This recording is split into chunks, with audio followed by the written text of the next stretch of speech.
Je suis certain que vous avez reconnu ces mythiques remparts. Je suis bien à Briançon, la cité fortifiée par Vauban. Mais si je suis ici, c'est pas uniquement pour vous parler d'histoire, c'est également pour vous parler de mariage, et plus particulièrement de contrat de mariage. Alors si vous comptez vous marier prochainement, restez bien avec nous, car j'ai rendez-vous ici avec maître Sarah Benjamin pour tout savoir sur le contrat de mariage. Allez, suivez-moi, on est parti.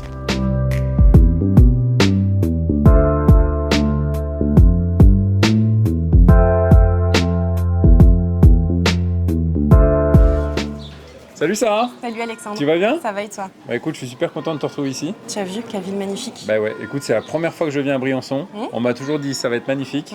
Et là, je suis pas déçu. Donc aujourd'hui, on va parler du mariage et plus particulièrement du contrat de mariage. Ça, c'est un sujet qui concerne quasiment 250 000 couples en France tous les ans.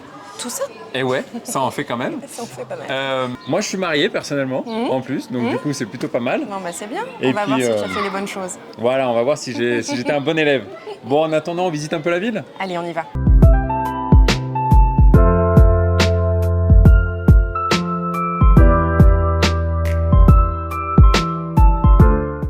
C'est quoi le mieux? C'est le mariage ou c'est le Pacs?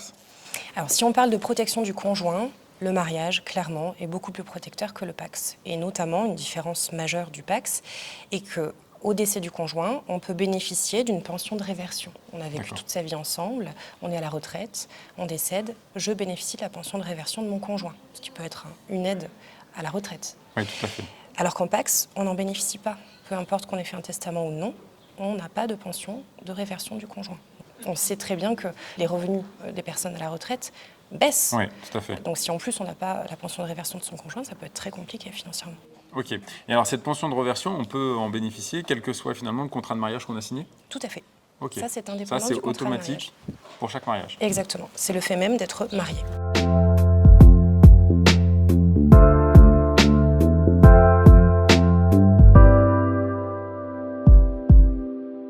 Et si je fais pas de contrat de mariage, sous quel régime je suis affilié de facto, j'ai envie de dire? De facto, tu es sous le régime de la communauté réduite aux acquis. Donc c'est un régime dans lequel tout ce que tu fais pendant ton union, tout ce que tu achètes pendant ton union est réputé appartenir à chaque époux 50-50. Peu importe qui le finance. Et si j'ai acheté finalement, par exemple, un bien immobilier avant le mariage, ce bien immobilier, il reste à moi ou du coup je le partage avec mon épouse? Non, il reste à appartenir à toi. C'est un bien propre. Alors, il existe plusieurs contrats de mariage. En gros, dans quelle catégorie on peut ranger ces contrats de mariage? On va dire qu'il y a deux grandes catégories de contrats de mariage. Il y a les contrats de mariage sous des régimes communautaires et les contrats de mariage sous les régimes séparatistes, sachant qu'à l'intérieur de chaque contrat de mariage, on peut aussi avoir des aménagements par des clauses particulières. Si je me marie, par exemple, le mois prochain, et que je décide dans 6 mois de faire un contrat de mariage, ça c'est possible? C'est tout à fait possible. On peut changer de régime matrimonial en cours de vie maritale. D'accord. En fonction de la situation et des acquisitions que vous avez pu faire entre-temps, il se peut que le coût du changement de régime matrimonial soit un peu plus onéreux. C'est pour ça qu'il reste quand même préférable de le faire avant. Plutôt avant. Et il se peut que les enfants aient un droit de regard sur ce changement de régime matrimonial. D'accord. Alors c'est vrai que j'avais l'impression qu'il y avait une mauvaise presse au niveau du contrat de mariage, alors qu'en fin de compte, selon les situations, ça peut même s'avérer quasiment obligatoire. Tout à fait, surtout selon la profession des époux. Si l'un est indépendant ou entrepreneur, il peut être opportun de faire un contrat. En cas de famille recomposée également, ça peut être utile, opportun de faire un contrat. À mon sens, c'est opportun de faire un contrat tout le temps. Ok. Tout le temps. Donc on se marie égale contrat de mariage. Pour moi, oui.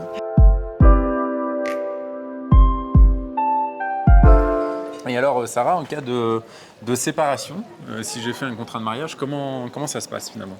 Alors, je te conseille d'aller voir ton notaire qui t'expliquera, puisque les règles de liquidation du régime matrimonial sont contenues dans le contrat de mariage. Et en fonction des acquisitions ou des actes que tu auras pu faire pendant ta vie courante, il faudra que le notaire t'aiguille avant toute chose.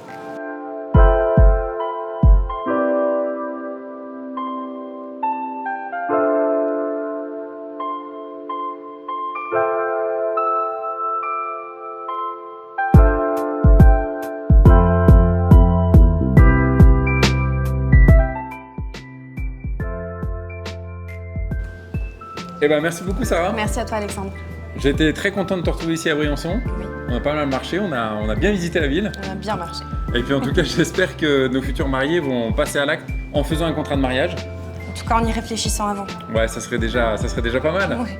Bon, c'est super, à bientôt. À bientôt, avec plaisir. Et puis quant à vous, si vous avez déjà des questions, vous pouvez déjà vous rendre sur le site passerlacte.com. Et quant à nous, on se dit à bientôt pour un nouveau numéro. Ciao.